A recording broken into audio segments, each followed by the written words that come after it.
आशिया, एक आत्मविश्वासी और खूबसूरत युवती जो बीकॉम के अंतिम वर्ष की छात्रा है, अपनी जिंदगी के उस मोड़ पर खड़ी है जहां भावनाओं, आकर्षण, पुराने रिश्तों और नई चाहतों के जटिलता में उसे घेर रखा है। कॉलेज के ट्रिप पर साथ गए 3 लड़कों में से एक उसका अतीत है और 2 उसका वर्तमान का हिस्सा बनने की कोशिश कर रहे हैं।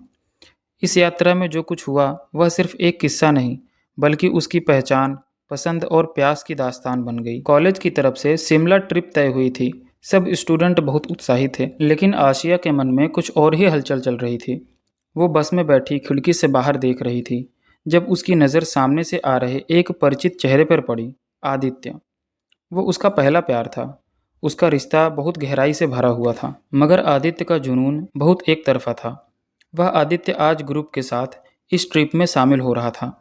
राजू और सोनू आसिया के करीबी दोस्त थे। वो उसके दोनों ओर बैठे थे। सोनू हमेशा हंसने वाला, थोड़ा शरारती लड़का था और राज गंभीर, शांत स्वभाव का। बस चलने लगी। सबके चेहरे उत्साह से दमक रहे थे, लेकिन आसिया की आंखों में कुछ पुराना धुंधला सा लम्हा घूम रहा था। शिमला की वादियों में जब ग्रुप पहुंचा तो ठंड से शरीर कांपने लगे। होटल के कमरे बांटे गए। 4 लोगों के सांझे में राजू, सोनू और आदित्य ने एक ही रूम ले लिया। आसिया अपने 2 सहेलियों के साथ दूसरे रूम में थी, लेकिन रात को खाने के बाद जब सबका मूड हल्का हो चुका था तो गेम का दौर शुरू हुआ।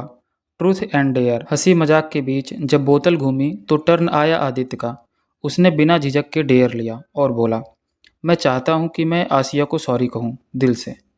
कमरा शांत हो गया। सबने देखा कि आदित्य की आंखों में अब भी वही चाहत थी।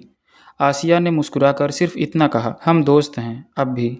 लेकिन उस छोटे से वाक्य के पीछे बहुत कुछ था। अधूरा स्पर्श, दबा हुआ आकर्षण और भूला नहीं गया अतीत। दूसरे दिन सुबह पहाड़ी के धूप के साथ बहुत प्यारी थी। सभी बाहर घूमने निकले, लेकिन शाम को होटल लौटकर थक गए। रात को एक बार सभी दोस्त एक रूम में जमा हुए। सोनू ने मस्ती में एक गेम शुरू किया, कन्फेशन नाइट। जिसे बोतल पॉइंट करे उसे अपना एक राज बताना होगा। आसिया का जब टर्न आया तब उसने लंबी सांस ली और कहा, मुझे वो लोग अच्छे लगते हैं जो सिर्फ शरीर से नहीं, भाव को भी समझें। कमरा थोड़ा शांत हुआ। आदित्य की नज़रें टिकी रही, लेकिन अब राज और सोनू भी समझने लगे थे कि उसके दिल की हलचल एक तरफा नहीं रही। रात के 1 बजे थे। आसिया बालकनी में अकेली खड़ी थी जब आदित्य आया और उसने कहा, आज भी तुम वैसी ही हो। आसिया ने कहा, कैसी? आदित्य ने कहा, जिससे दूर होकर भी पास रहने का मन करता है। उसने धीरे से पकड़ लिया। आसिया ने हाथ नहीं हटाया। फिर बिना कुछ कहे उसने बस हथेली को चूमा और फिर चला गया। अंदर आई तो राज और सोनू सो चुके थे, लेकिन मन अभी भटक चुका था। अगले दिन बारिश हो रही थी। ट्रेनिंग कैंसिल हो गई।